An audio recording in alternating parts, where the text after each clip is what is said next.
जब तक नियम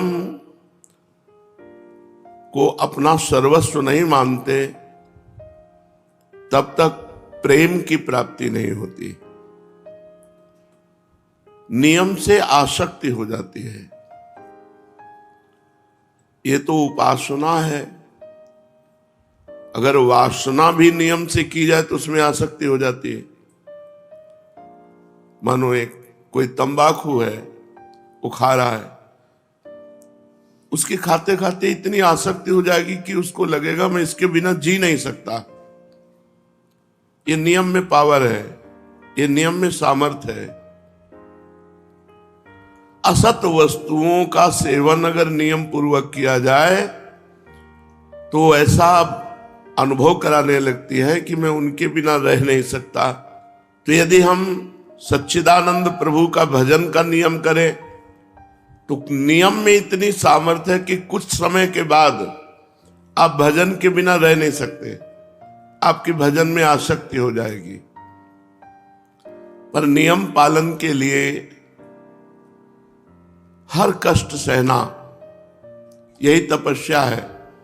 जिस नियम को हम लें उस नियम पालन करने के लिए चाहे हमें जितना कष्ट मिले, हम अपने नियम को न तोड़ें। तो नियम से भगवान प्रसन्न हो जाते हैं, क्योंकि नियम से ही प्रेम की प्राप्ति होती है। निंदन्तु नीति निपुणा यदिवा स्तुवन्तु लक्ष्मी समाविशतु गच्छतु वा यथेच्छम अद्यैव वा मरणमस्तु युगान्तरे वा न्यायात् पथा प्रविचलन्ति पदम न धीरा। नियम पालन करने के लिए हमको इतना बलवान बनना पड़ेगा, चाहे लोग हमारी निंदा करें या हमारी स्तुति करें। लक्ष्मी सब नष्ट हो जाए, सारे सुख नष्ट हो जाए, अद्यैवा मरणमस्तु युगांतरे वा, अभी मर जाऊं या युगों में मरूं, इसकी कोई परवाह नहीं। पर मैं अपने सतमार्ग के नियम को नहीं तोड़ सकता। नियम बहुत बड़ी महिमा है। बलराम ब्रजवासी एक ब्रजवासी के नियम की बात बता रहे थे कि वो अपने गुरुजी का गुरुमंत्र 4 घंटे नियम पूर्वक जपते। तो जिस नियम में वो जप कर रहे थे उसी समय उनको सूचना मिली कि उनका पुत्र मथुरा और वृंदावन के बीच में एक्सीडेंट में मर गया है।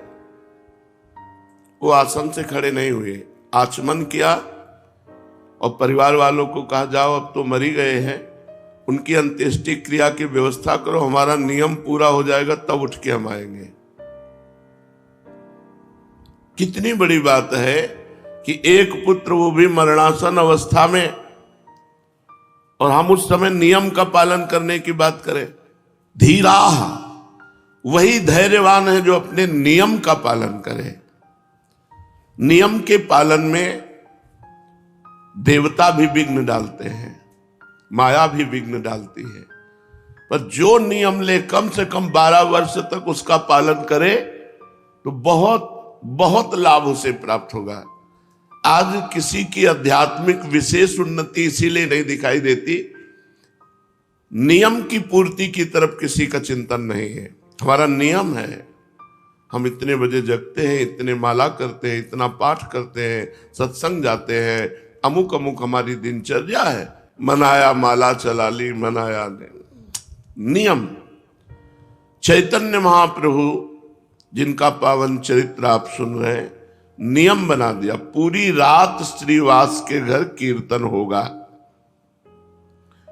तुमुल ध्वनि से, उच्च ध्वनि से मृदंग, झांझ, ढफ आदि बजते, महाप्रभु बीच में हरि बोल और महामंत्र का कीर्तन अमृतमय। आसपास के जो लोग थे, जो श्रद्धावान थे, उनके हृदय में उत्साह प्रकट हुआ कि काश अगर ये दरवाजा बंद करके कीर्तन न करते तो हम लोग भी सम्मिलित हो जाते। तो जो अनाधिकारी थे उनके भी हृदय में जलन हुई, किसी तरह कीर्तन बंद होना चाहिए। ये झांझ पीट पीट कर पूरी रात सोने नहीं देते। जो विषयी पुरुष होते हैं उनको भागवतिक पुरुषों से द्वेष होता है अपने आप। यद्यपि भागवतिक महापुरुषों के द्वारा उनका कभी अमंगल नहीं, तो द्वेष का कारण ही कोई उपस्थित नहीं हो सकता। भक्तों के जीवन में ऐसे कोई आचरण नहीं होते कि किसी व्यक्ति की जलन का कारण बने। पर जो विषयी होते हैं, पापात्मा होते हैं, उनका स्वाभाविक भक्तों से द्वेष होता है। ये प्रकृति है, ये स्वभाव है। महाप्रभु को भी नहीं बख्शा। जो आसपास के लोग द्वेष करने वाले थे, अनाधिकारी थे, उनके हृदय में भारी जलन पैदा हुई। किसी तरह कीर्तन बंद होना चाहिए। ये नहीं सोचा कि हम कीर्तन नहीं करते तो हमारा परम सौभाग्य ये तो है कि हमारे कानों में नाम कीर्तन पड़ रहा है भगवान का।